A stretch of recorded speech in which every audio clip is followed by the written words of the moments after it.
اس vote دینے میں جس کو بھی میں نے اپنے ذہن سے، اپنے تجربے سے، اپنے کانسیپٹ سے جس کو بھی میں نے ووٹ دے دیا، تو گویا کہ میرے ووٹ ڈالنے کا مقصد یہ ہوا کہ میں اس بات کی گواہی دیتا ہوں کہ یہ بندہ ایم این اے یا ایم پی اے بننے کا اہل ہے، ایک۔ دوسرا یہ کہ میں سفارش کر رہا ہوں کہ ہمارے حلقے میں جو 6 7 5 6 9 کینڈیڈیٹ کھڑے ہیں، ان میں سے اس بندے کے اس حال کی سلیکشن کے لیے میں سفارش کرتا ہوں۔ تیسری اس میں ووٹ دینے والے کی حیثیت یہ ہے کہ جو اختیارات، جو معاملات رعایا سے متعلق اس کے سپرد کیے جائیں گے، جو میرا حق ہے، جو عوام کے رائٹس ہیں، تو میں اس بات کا اس کو سپرد کرتا ہوں کہ یہ میرے طرف سے موکل اور وکیل کا سلسلہ بن کر یہ ان کو پورا کرے گا۔ چوتھی حیثیت یہ آتی ہے کہ میں ایک فیصلہ کر رہا ہوں کہ اس صاحب کو اس کے لیے نامزد ہونا چاہیے، جو میں ووٹ دیتا ہوں۔ تو سمجھ میں یوں کچھ آیا کہ امیدوار سے کہیں زیادہ بڑی ذمہ داری ووٹ کاسٹ کرنے والے کی ہے۔ ہمیں ان سے کوئی اقتدار کی ہوس ہمیں نہیں ہے، ہمارے جذبات ہیں، ہمارے خیالات ہیں، ہماری سوچ ہے، ہماری سمجھ ہے۔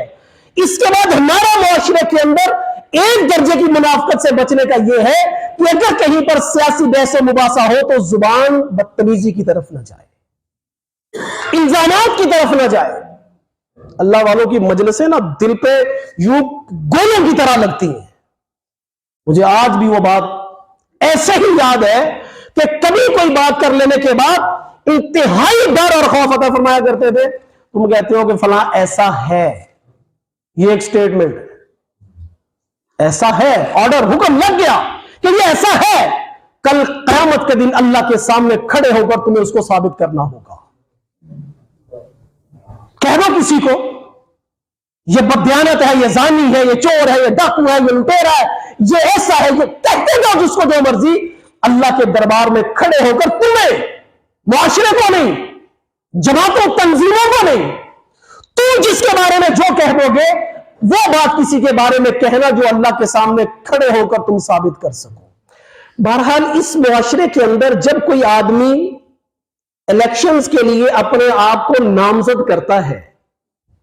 تو وہ اپنے ان نامزد ہونے کے اندر قرآن و سنت کی روشنی میں دو چیزوں کا میسج اپنے حلقے کو، اپنی عوام کو دیتا ہے۔ ایک وہ یہ دیتا ہے کہ میں اس اسمبلی ہال میں تمہارا نمائندہ ہونے کی صلاحیت رکھتا ہوں، اور دوسرا یہ ہوتا ہے کہ اس کے اختیارات، اس کے معاملات کو دیانتداری سے نبھانے کی میں عزم اور نیت کر رہا ہوں۔ اس وطن کے ساتھ، اس وطن کے رہنے والوں کے ساتھ جو چیزیں ہوں گی، میں ان کی طرف سے اس چیز کا عزم کر رہا ہوں کہ میں یہ دو کام کروں گا۔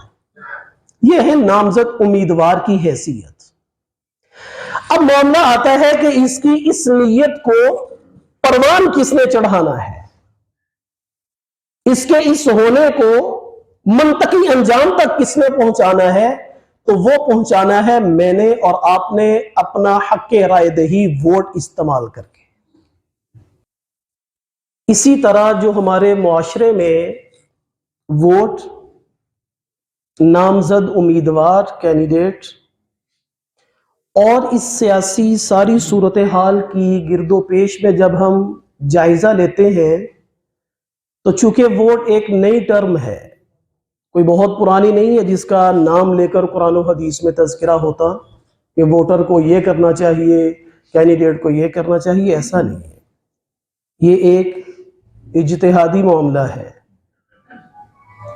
تو ووٹ اور ووٹر کا جو لفظ ہے یہ قرآن و حدیث میں نہیں ہے، لیکن قرآن کریم کی آیات مبارکہ اور احادیث رسول صلی اللہ علیہ وسلم کی روشنی میں جب ہم غور کرتے ہیں تو اسی طرح ووٹ دینے والے کی کچھ حیثیتیں ہمیں نظر آتی ہیں